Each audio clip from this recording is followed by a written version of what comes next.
So welcome to McIntyre's Family, Celebrating Families, day two of this week. And today we are joined by Debs Asplen, and she's going to help us get organised. It sounds very interesting. So Celebrating Families Week is in the diary because we want to ensure that families... Oh, we've got letting someone into the waiting room. Sorry, Sophie's on her way. Just families feel really included in what we do at McIntyre. And it's not just us this week at McIntyre. We've connected with different providers, different people, and that's why Debs is with us today as well, to really collaborate and come together, because we always, we're better together. We've got, we're all want the same outcome. So welcome, Sophie, you just joined. So anyway, I'm going to stop speaking now. At the end, I will just give you a reminder of what we've got coming up over the next rest of the week, leading us into Sunday. But for now, I'm going to hand over to you, Debs. Hello. All right, okay, everybody, hopefully technology will work and the screen will move and do what it's supposed to do. But you know what? Technology is never our friend, really, is it? So that's why when I'm talking about getting organised, I'm old school and I've got pen and paper, because that is going to make it so much easier. Okay, is it going to let me move on? Let me see. Right, so what do I know? I am a mum of 3 teenagers. And in addition to being teenagers and having hormones, I have 3 children who have a variety of special educational needs and disabilities. So I have a son who's almost 18 and twins who are almost 17. That was going to be a challenge in itself, 3 children under 18 months when they were born. But as anyone who will know who's involved in this world, when you have children with special educational needs and or disabilities, you end up with so much more going on in your life, and you've got to try and juggle it all and try and keep it all. So all 3 of my children have an education, health and care plan, 2 have social workers. And it's the whole sort of like social workers, they've got health needs. And as you also know, it changes constantly. So my youngest son suddenly decided to throw a whole curve at us the other week and threw in a health need of epilepsy, which we hadn't had. And 16, he had his first seizure. So suddenly that's a whole new learning curve for me, and it's a whole new thing to get my head around. And in addition, I write. So I have wrote a book called Learn to Ride the Mojo Wave, which you can get on Amazon. And that's all about finding a goal and then getting there, and the barriers, the things that stop us getting to where we want to be, and sort of giving you strategies for each one of those barriers, so that at the end of it, when you get to a day where you go, I just can't do today, you can look through the book and go, right, okay, that's what I'm experiencing today. This is the strategies I need to make me move forward. And also I wrote a thing called the Parent Carer Companion, which is available on Amazon as well, and it's like basically some of what we're going to go through today, but think of it as what I'm going through today on steroids. So it's got an awful lot more information in, and it's a place to keep everything in one place. Because what I found was I was forever having to go to 1,001 different files, 1,001 different pieces of information to get what I needed for one meeting. So having it all in one place really helped. In addition, I do notebooks with funny little quirky comments. So if you want to get a message across at a meeting and you're not quite confrontational enough to say it, there's books that are on Amazon, notebooks, so say things like, yes, I'm one of those parents, or expert by experience, or please don't call me mum. That's one of the things. I also put on a big live music festival here in Kent for people. It's an inclusive one. It wasn't necessarily aimed at just people with a disability or a special need. It was aimed at being a music festival that was inclusive. And it's an amazing event. We have it on the 18th of June this year. We take over 27 acres of a field, and we have a proper festival. And we have food stalls, we have trade stalls, we have a beer tent, of course. We have a fairground, we have live music. We do the whole thing. And what's been lovely is the trade stalls are really enjoying it. And they're saying to us, oh, we didn't expect to make much. We just sort of came because we felt like we should. But actually we've coined it in today. And then people come up, guy who does the ice cream stand for us, he said, this is like my favorite event of the year. He goes, I have never been fist bumped so much or high-fived in any event ever.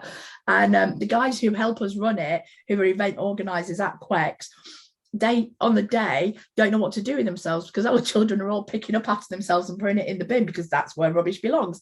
And they're like, we've got nothing to do, and we're used to people getting drunk and throwing up, and we've got nothing to do.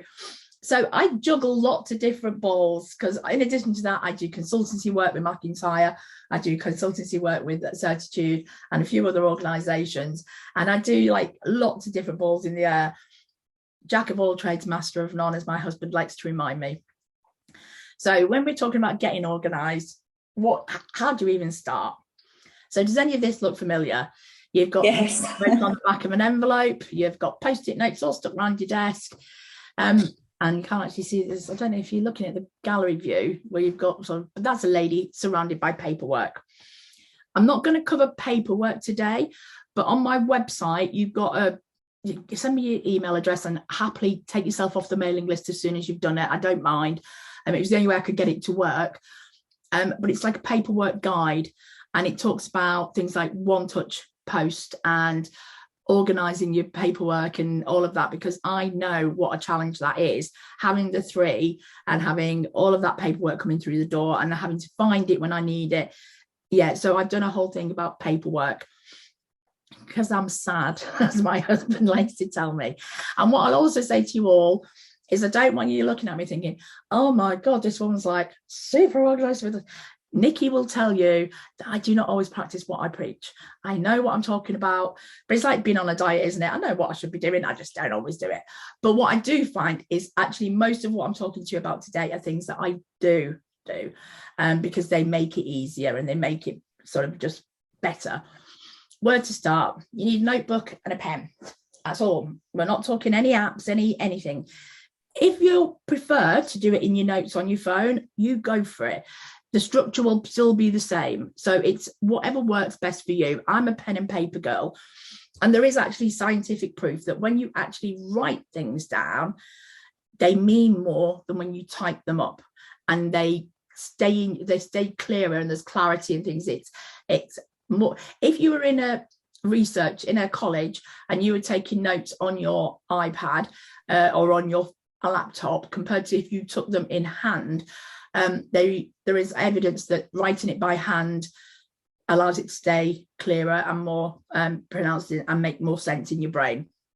Oh, that's what they say anyhow. I just like pens and papers and lots of nice colours. So we're going to unload your brain. Going to do what's called a brain dump. Now, there's lots of different names for this. There's mind sweep, and people don't like the word dump. But you know what? For me, brain dump works because that's what I'm doing. I am dumping my brain onto paper, because your brain isn't a filing cabinet, and it shouldn't be. And when you're using it as a filing cabinet, you're taking up space for it to be doing other stuff that actually would be more useful. And also, I'm going to be really honest here, I'm 51. I sometimes don't remember what I walked into the kitchen for. I haven't got a chance in hell of remembering everything I need to remember. So brain dumps are a really good way of getting everything out of your head. What do you do? I'm trying to work out if there's a way I can change. If any of you have got it, that's better. I've got rid of all the things. So what goes in it? You want to check your emails, your messages, your WhatsApp, because that's how we do so much stuff nowadays, where people will send you stuff. And I know some of you will know from having messaged me, if I reply and I don't do it straight away, it doesn't show up as not done in my book. So it's a red message and you forget.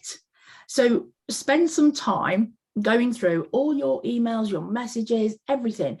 Emails, if you can, use a tag, use a flag or a pin, whatever it is, what system you're using, so that you go back and you go, I need to do something with this. You're not going to do it straight away. One of the rules I was taught years ago, and it really is a great rule, is if you get an email or anything and you can do it within the next 5 minutes and it's not going to take you long, just do it. Don't put it off, because it adds to a list, and actually doing it is going to be quicker, and then it's not taking up any space anywhere. It's just done. Check your birthday lists. Have you got birthdays coming up in the next month? Do you need to buy a card? Do you need to buy a present? Look at prescriptions. Are there any that, yes, they should all, we know that they should be automatic. We all know that doesn't always work. But check your prescriptions. Are they due? Is there anything that you need to look at? Is there a project you're working on? Is there a goal you're aiming towards? What are the things you need to do? And you basically just write one big list. Oh, stupid thing. It's going to freeze on me. No, it's not. When you've got your big list of everything, go back through it and go, right, is this a task or is it a project? And a project is anything that takes more than two things. And an example would be one I had this week. On my to-do list, it said, renew son's blue badge. And it was like, yeah. And so I got up on the morning, went, okay, I'm going to do that now. It's on my list.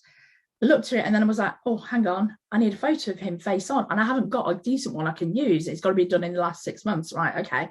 So I messaged my daughter who goes to school with him. I went, can you take a photo of your brother, put him against a clear background, and the head and shoulders, all that. So she did that. And then it was like, oh, hang on. Right. I need the form that says he's visually impaired and registered blind. And I was like, right, okay, where's that? Then it was like, oh, hang on, now I need to find ID. I need a photo ID. So where's his passport? And then it was like, and then you need his DLA, proof of address. And it was like, oh my God. So that one task wasn't actually a task. There was 4 or 5 different things I needed before I could actually do anything with it. So ask yourself, is it a task or a project? And if it's a project, break it down. Put all the different tasks on. If it's something, for example, like a PIPS form that you need to fill out, think about what you need for that PIPS form. It's not just to sit down and do it. We all know that. What do you need to do? Do you want to look on, I don't know, say, for example, with my son who was blind, I find loads of information about how to fill out a form for a person who had autism, but not for somebody who, was autistic, but not for someone who was blind. And I was like, so it was like, then I had to research that and get some ideas and things that I needed to include in that. So think about everything and go, is that one task? Because what you want is one list of tasks, things you need to do, actions, things you can do. Then ask yourself, once you've done that and you've got your list of all your tasks, are they tasks or are they aspirations? Are there things you would like to do? Things you would like to do if you had the time, because we've all got those lists. Now, it's great having those in your brain dump. And I think it's brilliant if you can come up with a few dreams and a few aspirations. So for me, I'm working on a book at the moment for parent carers, sharing everything I've learned over the years that have helped. But that's my aspiration. It's a project that I'm doing that it doesn't matter if I do it today or tomorrow, but I do want to get it done. Anything like that, just highlight in a different color or put it on a different list. So you've got your ideas. If you're working and you've got an idea of something that, do you know what, that might work. So I do trackers, and suddenly somebody asked me the other day for a different tracker and I was like, oh, that's a good idea. But I know I haven't got time at the moment, but it's gone on a list of things I want to do when I've got the time, when I've got the other really important stuff out the way and I've got some time, this is what I'm going to do. So it's about, because if you keep your aspirations on your list and you keep looking back and they're not done, you'll never do them. And you'll also feel like you're failing and you'll feel like, do you know what, I'm so rubbish, I should have done this by now. And it isn't. It's having aspirations. And then one of the things that I like to try and do is schedule a little bit of time. Say, that week at some point, and I'll talk about scheduling work in a bit, but at some point I'm going to work on that. I'm going to write a chapter or I'm going to do whatever. But keep your aspirations away from what you're trying to get yourself is one big action list. And I will be honest with you, when you first do it, it will be huge and it will be overwhelming and it will be like, oh my God, where do I even begin?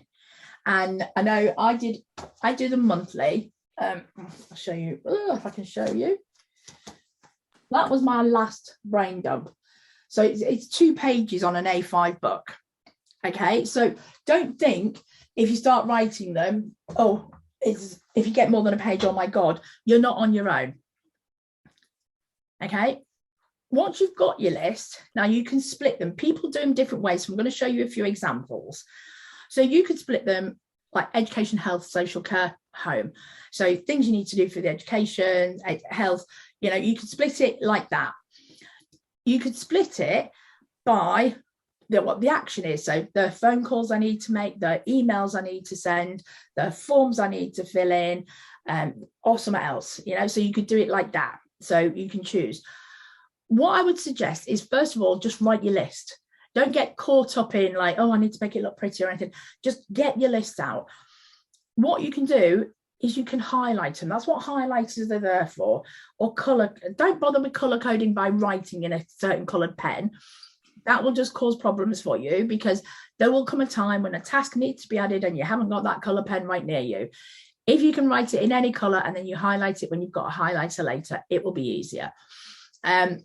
Or even like a colored dot, different colored dots. And then if you want to, you can rewrite it into this format. But initially, you're just getting it out of your head, just get it all out. Or you can do it by location. So is this something I can do? I have to be at my desk on my dining table. So for example, a DLA form, you're going to have forms everywhere that you're getting bits of information from. You can't do that just sort of sat on your settee. Well, you can, but realistically, it's better if you sat at a table where it's all spread out and you can find everything you need. Is it something you can do outside the house? Is it something, you know, it could be like shopping. Are they things that you have to go to the supermarket for? Are they things you have to go to the card shop for? Is it something outside? Is it something you can do on your phone, sat on the sofa? You know, so, you know, some tasks are easy to do on your phone. Others, you know, aren't so easy and it's a bit more challenging. You know, other things that you can do anywhere. So you can do it by location. You could do it by a quick job. So, right, they're 5-minute jobs. These are my quick jobs. And these are my, I need a bottle of wine job to get through. So you split them, but you split them in a way that works for you. What works for me won't necessarily work for you. And I've been doing brain dump stuff like for about 7 years now. And I've tried all of these different ways. And the reason I go back and say is just write the damn list is because I got so caught up in it had to be in a certain category and, oh my God, that one doesn't fit. And I'd spend hours then trying to work out which category it fit in rather than getting it done. So just write it down, you know, write the damn list, get the whole thing sort there, and then you can sort it. And I don't. I have the one big list, and then I'll talk to you in a moment about what I do next. But I don't categorize them. I've tried that. It doesn't work for me. It may work for you. You know, all our brains work differently. The way the dynamics of our family, our lives and everything are all so different. You know, that there is that whole thing, isn't it? It's like, I watch so much on social media where people are going, and you must do this and you must do that. And I'm like, do you know what? I know myself well enough to know that's just not going to work. I might try it, but I can tell you now, I'm wasting time. It was like, I watched a whole, about 2 days videos worth of a thing called Notion, which is a note-taking scheduling app that is basically you do your brain dump into that and it coordinates it and organizes it. And I spent days watching it. And then I spent days setting this Notion thing up because it was like, oh, I can add that on my phone. It has never been used since because that's not how my brain works. My brain is a pen and paper girl. That's what I like. But you find what works for you. There's loads of different things out there. There's Notion, which is free. There's Evernote, which is free to a certain degree. There's something called Trello, which is free, which gives you lots of little boards and you can move things around. And again, I've set up so many Trello boards, never used them since. They look beautiful, but I've never used them. The ones in my notebook are scribbled and there's bits of paper everywhere, but do you know what? I use it and it works. So you find what works for you. So everything we're talking about, notebooks might work for you. It may not be. You may hate writing. You know, and phone apps. And if you're doing it on your phone, just have different folders. Have a folder that's got different pages in, like my monthly brain dump and some of the other pages we're going to talk about in a moment. And you do it that way. So it's, you know, it can be useful to have a brain dump on your phone. And I've done that before now where I've been sat waiting for somebody to come out of a school meeting or whatever. And I've been writing a bit of a to-do list, but I can guarantee I then take that to-do list and put it into pen and paper, because that works for me. But you find what works for you. Then you go through your list, and people, I know there's people in here who know this one, is you find your frogs. And the frogs are the ones that you put off. They're the jobs that have been on that to-do list for quite some time. They're the ones you keep putting off either because you think it's going to take forever or it's emotionally. So I put my hand up here and say the PIPS form is something I always put off because emotionally I know it triggers me, because we spend a lot of time focusing on what our kids can do and what they can achieve and how amazing they are. And when I do PIPS, I have to go, yeah, they can't do this, they can't do that, they can't do that, they can't do this. And I really hate it. I hate the reality check. And I know it's going to bring me down. So that's something I call my frog. There is a whole thing called Eat That Frog. And the idea is that the really crappy jobs, the ones you keep putting off, are the ones you do straight away. And you do them first thing in the morning. Because once you've ate that frog, the rest of the day is going to be better. The rest of the week's going to be better. And so now I have what I call my Monday morning frog. And I always have a frog that I clear on a Monday morning, whatever it is. It'll be the one job I'm like, oh. So for the festival that we do, I hate scheduling social media. I find it so tediously boring, but I haven't got time every day to be putting up a new post. So I know I've got to schedule it. And it's something that I find really, initially it was brilliant because it was all new. Whereas now it's sort of like, oh yeah, look, we've got trade stalls again. And there's only so many times you can sort of promote a trade stall or a beer tent, and trying to find different ways to be creative with it. And I hate it. But that's what I do on a Monday morning now. Monday morning, I sit down and it's like, get the social media schedule for Festibility, and then it's done. And actually, once it's done, and I'm not thinking about it, because when I don't do it that way, all week, even though I'll sit down at dinner and I'll be like, oh, I didn't do it. Oh God, I've got to schedule something. Oh, what am I going to put up? And you sort of just like, and then the next day you wake up and you're doing something, and then all the time at the back of your head, you're thinking, oh, I still need to do that. Just getting it done, get it out the way, eat the frog. And then my favorite page is the page that you don't realize that you need. And I was introduced to this, oh God, years ago, because I'm really old. And it's called the waiting for page. And these are when people have said they'll get back to you. Yeah. When you email someone and you're waiting for a response. Because on your to-do list, it will say, email Nikki about whatever. But what it doesn't do then is add me another task to say, got to wait for Nikki to come back and tell me what I need, you know, if that's what she wanted, if that's right. Or if you've been in a meeting with people and they've said, oh, right, well, we'll send you out another appointment, or such a body, I'll refer you to such and such a clinic, or whatever. And if you're in a meeting and somebody says that to you, ask them for a rough idea of when they're going to do it. Don't ask them what the wait time is, because they'll always go, oh, we don't know, if it's a different department. Ask them. If they don't know, just say, okay, but when are you going to have sent that referral? When can I contact that department to chase them up if I've not heard from them?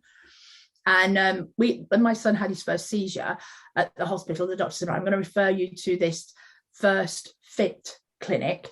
And I said to him then, I said, and how long before I hear from them? And he was actually really good. And he said, I think there's a bit of a wait list. He goes, but if you've not heard within 2 weeks, then I'd start chasing. And that was really good. And he gave me the contact number and everything. But knowing to ask that, because I knew that was something I was going to be waiting for, and my brain was totally exploding at that time.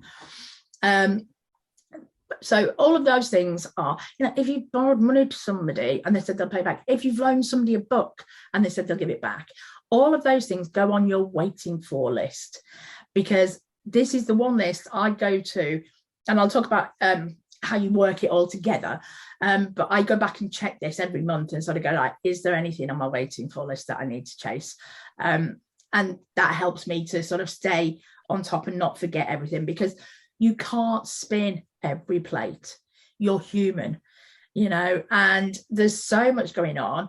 And we also know that we will have days where, you know, might have a week where everything seems to be going a little bit smoothly, and you're like, oh, hey.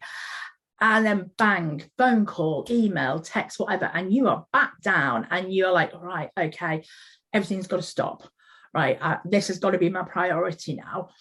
So everything else sort of ends up staying there. But if you've got your waiting for list and you've got your to-do list and you know what needs doing, having it in one place, even if you can't get to it that day, will make a difference. And the one thing I will say, and it's something I talk about in my is, don't schedule everything for a specific date. Appointments for a specific date, yeah, brilliant. Anything that you need to go in your calendar, yeah.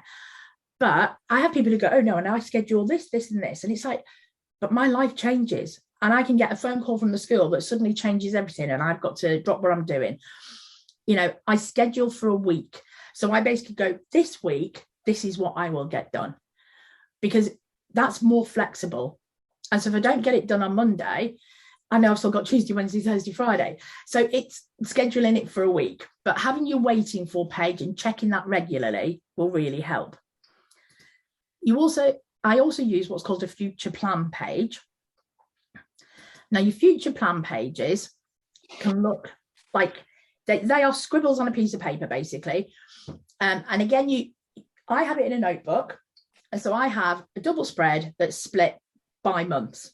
And you can, depending on what you, initially, I would suggest doing it so you've just got the double spread with the 12 months on. You may find that actually over time, you've got more appointments and more things to remember and more things coming up than you can fit into that space. And it might mean that making a bigger space for it. And what we do with this is, so for example, if you've been in a meeting and they said they're going to refer you to someone, you put it on your waiting for page. But you know that come March, April, so say you go today and you had the appointment and they say, oh, you should hear by the end of May. I would put it at the beginning of June. And in June, I would just make a quick note saying epilepsy appointment, whatever. Just something that will remind you. If you know in here you've got something that needs to be renewed. So at the moment, I know in November, I've got a PIPS that needs renewing. So I will put that in November so that what I'll do is I'll put that in October, because if I haven't heard in October from them with the form, then I need to chase it up and I need time to do it. If I know that the doctor said he's going to see me in 6 months' time, I'll just say, right, okay, we're in April, he's going to see me in October. Yeah, let's put it in October and chase him up if I've not heard from October. And it's a good way to sort of just have a reminder. But it's things like, if your blue badge, you know, is due to be renewed in like July, 10 weeks, 12 weeks before, just think, right, okay, that's due for renewal. I need to be adding that onto my list to chase up. And it's just a really easy way for me to sort of see at a glance things that may be coming up in the next month or so. It's not appointments, so don't put appointments in it. The appointment, when it comes, goes into my diary and into my calendar. But this is just to remind you that this should be coming up and maybe hasn't. And it could be that if you've got, so when we were referred for the epilepsy clinic, I put in 2 weeks, I scheduled it and said 2 weeks time, chase up. After about a week, I was too anxious and I thought, I'm just going to ring up and chase. And I'm glad I did, because actually what they'd done was referred me onto a different clinic, but they told me I would hear, but it would be June.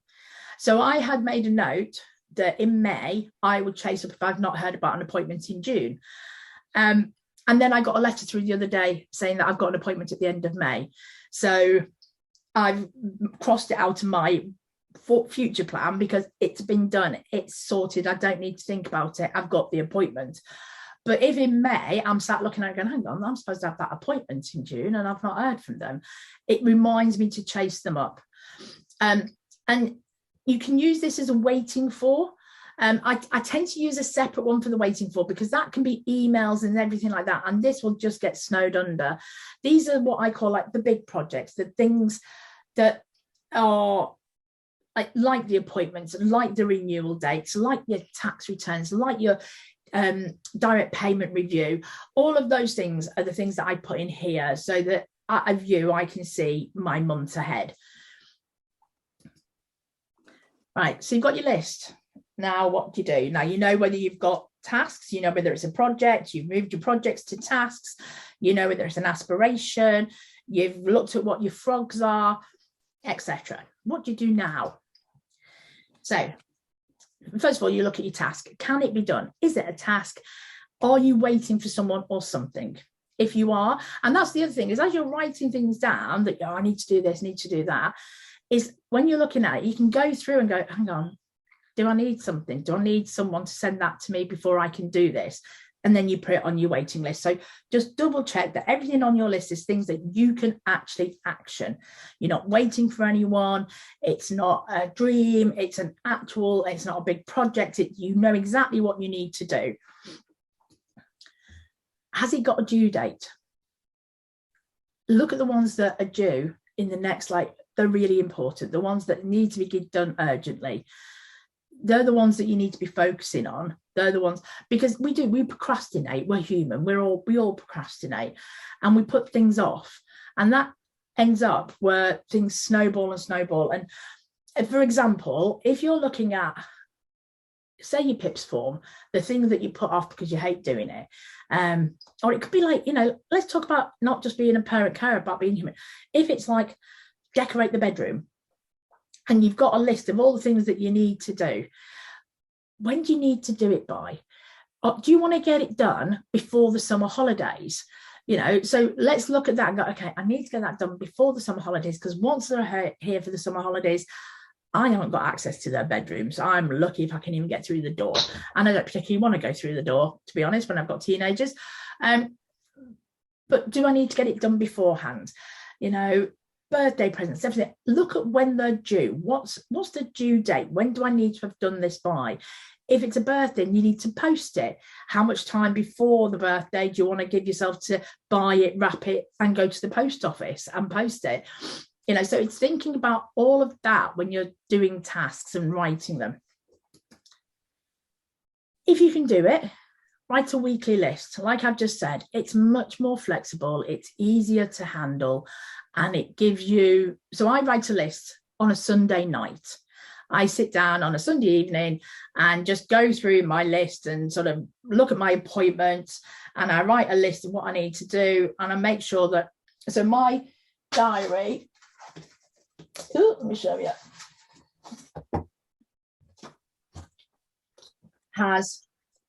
I made this myself because it was easier. So I have my dates here, and I have a list here. So I can write down what my tasks are for that week. And again, it's just easier for me to do it that way, because that's how my brain works.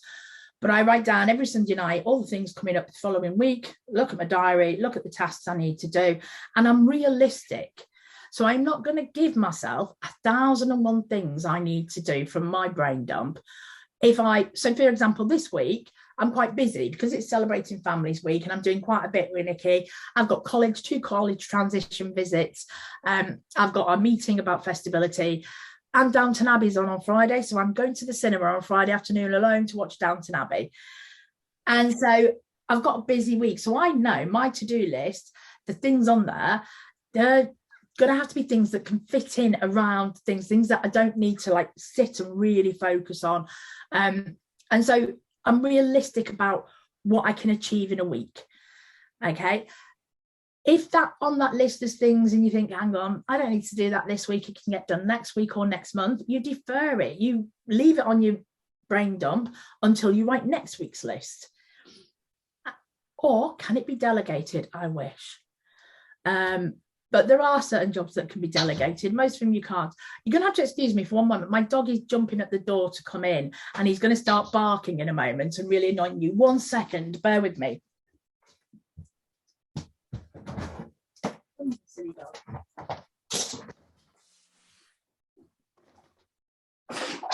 The joys of working from home. Dogs. So, yeah, but can you delegate it? Is it something you can give to somebody else? And when you look through your list, there might be things you think, oh, do you know what? I just need someone to go and look at that for me, because it could be something you're trying to understand and you've tried Googling it and you've got 1,001 things. But is there someone else who could do that? Is your son really techie? Is your husband sort of somebody who could read it all up and then explain it to you? And I'm not saying that you all have that. I know my husband, he's a great dad. He's a great husband. he wouldn't have a clue where to even start looking for some of the things that I need to find. But I can delegate certain things to him as well. So that's how you split your list. Can you do it? Can you defer it? Or is it delegated? And then how do you keep on top of it all? Yeah, sorry, I'm not a polite. I don't do politically correct or anything like that. How do you keep on top of the ship? Because that's one of the things that you do. It's like, it's all very well and good having that lovely list. And then, oh yeah, I can write it this week. How do you keep on top of it? How do you keep it going? So any new task that comes in, so you get off the phone and you know you've got to do some, you add it to your brain dump for that month. The brain dump you are currently working on, you add it onto there. Or if it's something that you go, right, hang on, that I need to do that in 2 months' time, you add it to your future log. Every evening, set yourself a task, one task as a priority for the next day. Just the one thing. Now, it might be that you're out all day, you've got appointments all day, and absolutely you can't do it. So you then set it for the Thursday. But the idea is that you set that task at the end of the day, just before you finish working, because you're still in work mode. Whereas otherwise, the next morning, you'll get to your desk, you'll open up your emails. And one big tip for all of you is I only look at my emails once a day in an evening. I have people who are VIP, so the school emails, some of the people I work with and the kids, etc., the class is VIP priority, so I get notifications from them. But otherwise, I don't look at my emails until about 4 o'clock, because otherwise I end up spending my day doing stuff that makes everyone else happy and fills everybody else's waiting for page, rather than working on my own stuff. And at 4 o'clock, I sit down. If I can reply to it immediately, I do. If I can't, I will just set it as a pin, or I will add it to my list for the next day. But don't get, the thing with emails is when anyone emails you, usually they want something. So you're helping someone to get through their to-do list, through their waiting for list, but you're not working through your own. Schedule in a certain set of time. People go, oh, I couldn't do that. I just can't do that. You'd be amazed. I was one of those people who was an absolute slave to my email. And I had it set so that every single email that came through, I was notified about. So thinking about all the different things that I'm involved in, you can imagine what it was. It was like a deluge. And somebody told me to do this. And I was like, oh my God, I had a panic attack. I was like, oh my God, I really can't not look at my emails. And I did. And I just basically said to people that I was working with, I don't check my emails every day. So Nikki and Sophie, be reassured, you actually are priority. So when your emails come through, I see them, I get a notification. But I get so many emails. And so I just go through them at 4 o'clock. I just sit through and and again, they're one of the things I know I can do that sat at my settee with a cup of tea and sort of just waiting for the kids to come home and whatever. Every week, check your waiting for page. And is there anything, just remind yourself, is there anything that you need to chase that is due? And I look at that monthly, but I do look at it weekly as well, just as a reminder, because sometimes you're like, oh, hang on, I'm getting to the end of this month and I've got a bit of time this week. I could chase a few things up. Right, okay. So but I do check it every week. I just look at my waiting for page, especially for emails that you've sent.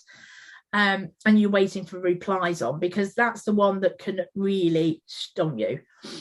And then every month I write a new brain dump. And the second one is never as bad as the first one, because hopefully you've got some of it done. But you've also now got a system. So as you're writing it, you're thinking, hang on, that's already in my future plan. Oh, that's already, I've got that on my waiting for. And so you've got it. And so all you do then is every week when you're writing your list for the week is you're just checking your brain dump, you're waiting for, and your future plan. And it's like, right, okay, what are those things can I do? Don't overwhelm yourself. Don't give yourself so much to do. If tomorrow, if now you walk away from this and think, right, what can I do? That was an awful lot that Debs has just told me. I would recommend 3 things: the brain dump, the waiting for page, and the future plan. because they're the 3 pages I will set up without fail in every notebook. I've tried doing the index where you number every page and then you have an index that tells you what's on what page. Never used it. Found it too tedious. That didn't work for me. I know it works for some people. It didn't work for me. I've tried. I'm going to talk to you in a minute about different lists you can write. Now, some of these lists I do have, but predominantly I don't. I found writing lists was, again, just another job I was doing. And it was like, so the 3 things I would recommend: the brain dump, the waiting for, and the future log. And then you can write lists. I mean, I love lists. You know, I've got lists of lists. I really do. Everyone laughs at me at how much I like a list. And actually, in a notebook, it's not a bad idea to have some lists. And the ones I'm going to come up with and suggest to you now are all different ones that I know. I've asked parents what have they got on what are the lists that they use. And sometimes they're a nice way to sort of just sort the information. So if I give you an example, so you've got your monthly brain dump, which is your emails, your phone calls, your prescriptions, your appointments, your forms to sign, presents to buy, your shopping list. I have a if I'm ill list, a couple of pages. And these are things like what meds are taken, why do they take them, when do they take them, who prescribed them, and what's the dosage. And that I have, that's actually in the a carer companion as well, because it was a really useful page. Because if I suddenly am not well, my husband needs to be able to find a lot of information really quickly, and he needs to be able to find it in a way that makes sense. So I've got a double page spread that says these are the meds, this is when they take them, this is why they take it, this is the dosage, this is who prescribed it in case I'm ill for some time and you need to contact them. And I also put other notes in there, so like don't take with orange juice or things like that. But a double page spread. I have a page that has, and this is a really useful page, that has all the different account numbers and renewal dates for things like benefits and blue badges, because your blue badge has a number, and when you renew, you need it. And you can guarantee that the blue badge is in the car that your husband's just took the kids out in, and you sat down all ready to go and you realize you haven't got it. So having a page that has things like that. And also it's really useful to keep things like the iPad email address that was set up, the username, the passwords, because we know passwords get forgotten. Your kids come out of the iPad and they can't get back into it, and they're going, oh, Mum, you need to sort it out. And my kids love me because I have all of this written down. And I am religious about it. Whenever we set anything up for them, an account, whether it's for Minecraft or whatever it is, Sims at the moment, we have an account, and I know the password and the email that was set up. And it makes life an awful lot easier. Having checklists. So if you're leaving the house, you know you will have certain things that when you're going out with one of your children who has special needs, there may be certain things you need to take with you. And having that checklist, having routines checklist. So I've got the 3, and we have a really good routine on a morning. And the twins get picked up at 7:20, and my other son gets picked up a little bit later. Now, we get up at 6:15, and by 7:20, we are all ready to leave the house. And we have it as a routine. Now, the twins come down at 7:10 to put the socks and shoes on. Everything's ready. They've got dressed, they've got their bag, they've got everything. Just socks and shoes go on at 7:10.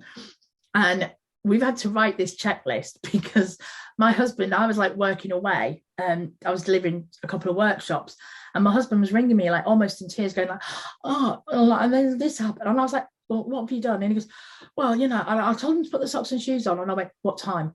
And he went, well, it was like 7:10. They were dressed and everything. And I went, yeah, but they don't put them on till 7:10.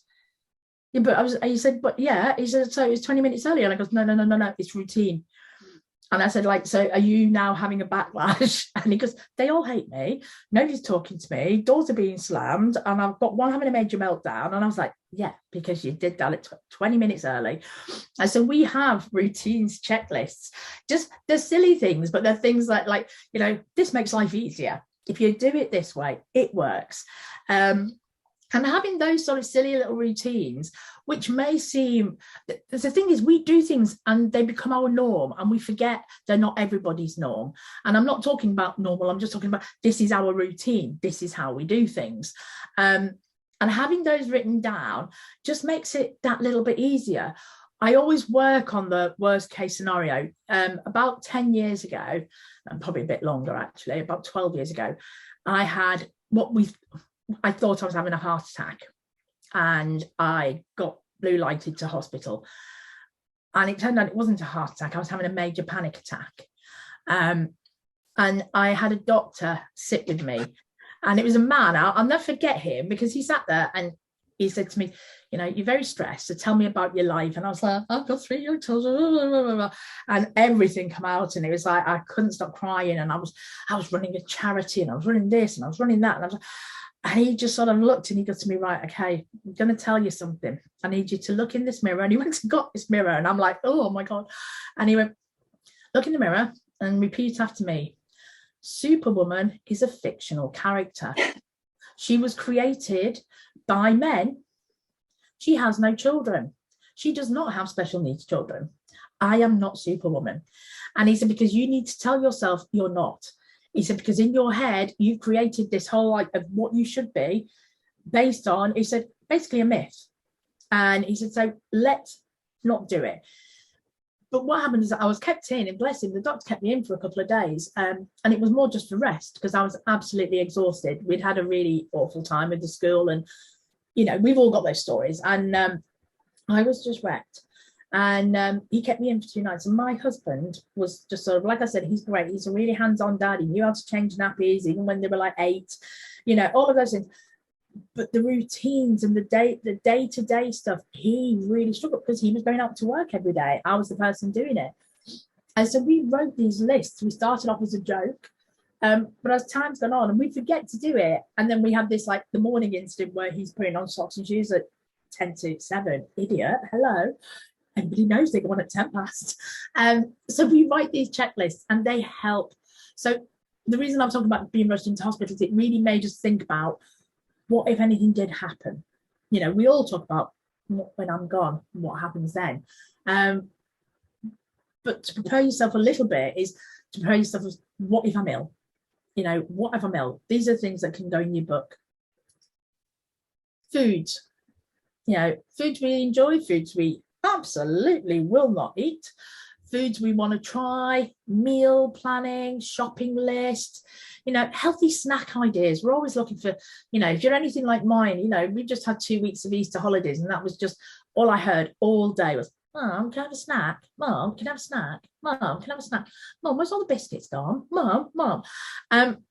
So we're always looking for healthier snack alternatives. And so I have a page with different ideas. So when they're asking for snacks, and I'll sit there and go, right, okay, what about this? What about that? And like my youngest son, he just sort of like blurs and he's like, yeah, but that's not what I wanted. I'm like, no, you want chocolate. But if you want a snack, you can have one, but it has to be a healthy snack. So these are your options. Well, I don't want any of them. Well, then you're not hungry. But I want, no, but you know, you don't, you just want to eat chocolate. That's not a snack. But we come up with things like that. So we have all these ideas.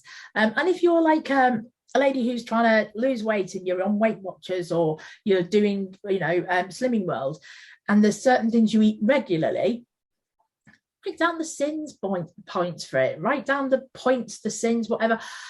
Or, you know, if you're calorie counting, write down the rough calories for them, things that you eat regularly, so you're not constantly looking them up. You know, healthy lunch ideas, restaurants that you want to try.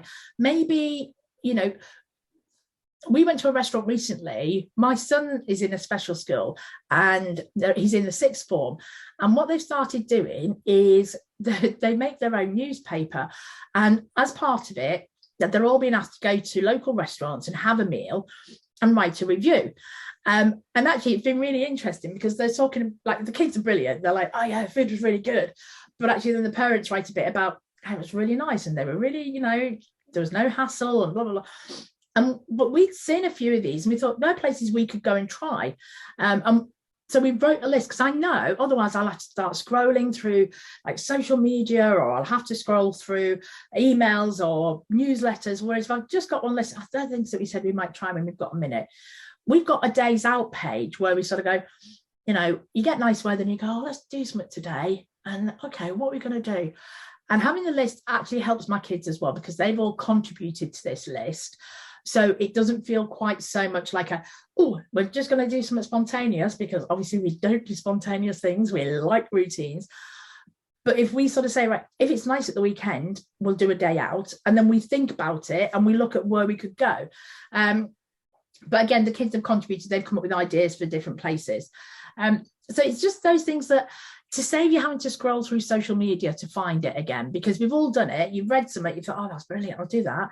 And then a couple of months later, you go, oh God, what was that thing again? When was it? Or where was it? Just write it in a notebook. My notebook has everything in it. It really is my brain. You can have a list about money.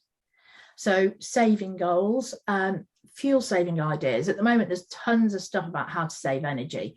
And so I have actually just started a list, and I'll be honest with you, this one is on my phone because I want to share it with my husband. And so every time we hear anything about, oh, try doing this, try doing that, we're writing it down. And then on a weekend, so this weekend, we've been around and we put tinfoil behind a load of the radiators. And then my son has now got into turning everything off, because we've been talking about turning plugs off at the socket. And every time we go and turn this one lamp on, he's reached behind, pulled the sofa out, turned it off, and and this sofa is really heavy. He's stronger than me. And so every morning I'm like, I can't turn the bloody lamp on. So we're now buying a plug socket that has a timer, one of the smart sockets, because that way he knows it's turned off and he feels happy. But we also know we can turn it on without having to dismantle the whole sitting room. But it's things like that, things that you want to keep a list of, monthly bills, your saving goals. You know, if you do tax returns, if you're employed, sort of just, you know, having a page for expenses or a page for your outgoings, or all those different things. So using a notebook and having it all in one place. I go through, I don't know, you can't see. I go through a notebook probably about every 6 to 8 months. But that notebook is everything. I use it for everything. The only thing I don't use it for is telephone conversations that I have when I'm sat at my desk, or because I have a scribble pad at the side of me that I scribble on. But that information will then be put into my notebook that I'm religious about. Christmas is a really good one to have in a notebook. So things like the gifts that you've purchased and where you've hidden them, use code obviously. Menus, wish lists, Christmas gift ideas. And this is something I have in my current companion, because so many people will ask me every year, and I know it's coming, what does he want for his birthday? What can I get him for Christmas? And it's like, oh, for God, I don't know. So we have a list. And so as we go through the year, we tried doing an Amazon list, and then they all kept saving them to different things that I couldn't even get into. So now they have to send it to me. They all know how to forward it to my iPad, or they tell me, and we write them down. And so I have a list in my notebook for each of the kids. And again, this one, I'll be really honest, this one I keep on my phone, because I can see stuff when I'm out and I can take a photo and add it to my phone. If I'm out and somebody rings and asks, I can see it on my phone. And again, I share it with my husband. So these are things that are ideas. I also have a list of things that I want, because when people ask me, I'm like, oh, I don't know, don't worry. Oh, just get me some, you know. And then you end up sort of opening up a load of presents, things that you really don't want. It's like I had to say to my kids this year when they were going out and with my husband, and I said to my husband, do not allow her to buy me another pillow. Every year she buys me a cushion or a pillow. I have got so many cushions and pillows, and we don't use them. We don't use cushions. I don't like cushions. I'm just not a cushion person. When I go to my mum's, I take them all off. I don't like cushions. And for some reason, my daughter, when they're out, that's what she always chooses for me. Oh, she'll love that. Don't let her get me another cushion. And so I started making a list of things that I would like. But these are really useful things to have. And that sort of, it just gets it out of your head. The more you can get out of your head and onto paper, the better, you know. Oh, I'm gonna. Another thing, things that the kids say, funny quotes, things that, you know, date night ideas. I couldn't tell you the last time I had a date night. I put that in because some people I hear do things like that. We don't do date nights. I'm lucky if we see each other at all. Probably why our marriage has lasted so well. We don't see each other very much. You know, he is my mate. But things that the kids say, the funny things that they say. I have a book that I put all of this in. And I love it because when I'm feeling down, and this is one of the final things to do, is do what's called your shit day list. When you're having a really shit day, what's going to cheer you up? What's going to make you happy? You know, what are the things? We all have we have a shit day list for everyone. My kids call it the happy list, obviously, but a bit more polite.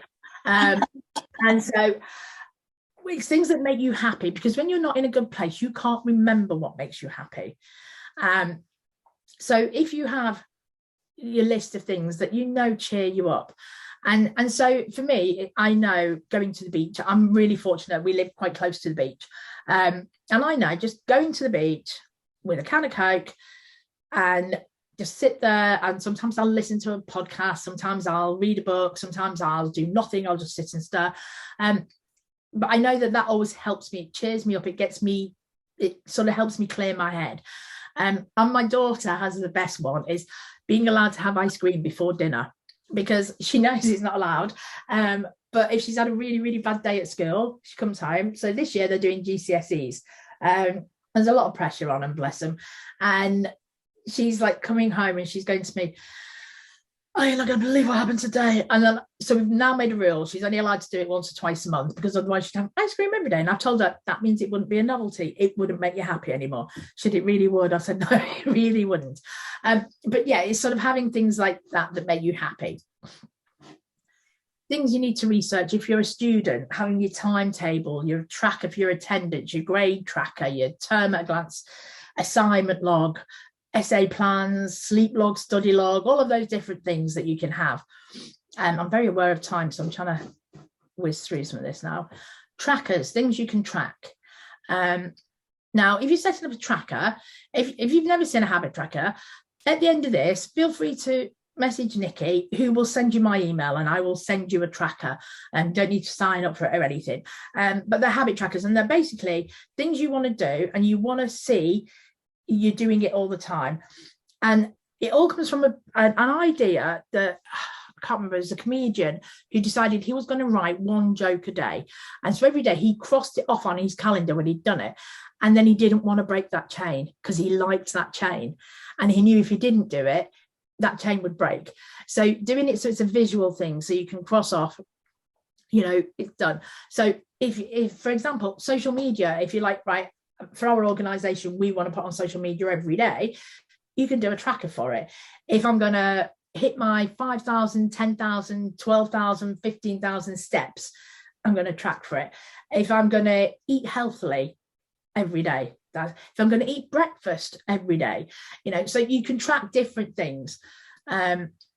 Weight tracker, measurement tracker, exercise habits, spending. So if you're having like a no spend January, which I know is quite a common thing, you don't spend anything, you only are allowed to buy anything you need, you're not allowed to buy anything extra. So you're allowed to buy your food, your things you need to exist, but you're not allowed to spend money on anything else. So mood trackers, sleep trackers, social media, fertility, period, health related, anything, you can track different things like that. If anybody wants a habit tracker, I've got loads that I can send over. I also use it for meetings. So when I go into a meeting, before I go into a meeting, now I create a meeting journal that I sell, but this is basically what's in a meeting journal. And it's what are the questions that you want to ask? What did they promise you they were going to do at the last one? what questions have you got? And because very often we'll walk out of a meeting and we go, oh, I didn't ask that and I meant to. And actually, if you've got it written down beforehand, and just every time you think of a question, like, oh God, when I see him, I'm going to ask him, blah, blah, blah. Rather than sitting there going, oh, what was I going to ask him when I saw? I can't remember now. It's written down. If you're in a meeting and you want to make notes, take your notebook.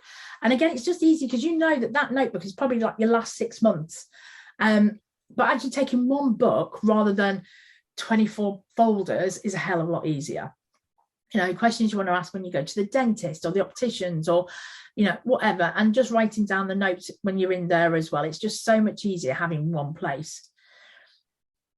And now we can go over. We're done. So pause. And I'm going to stop sharing.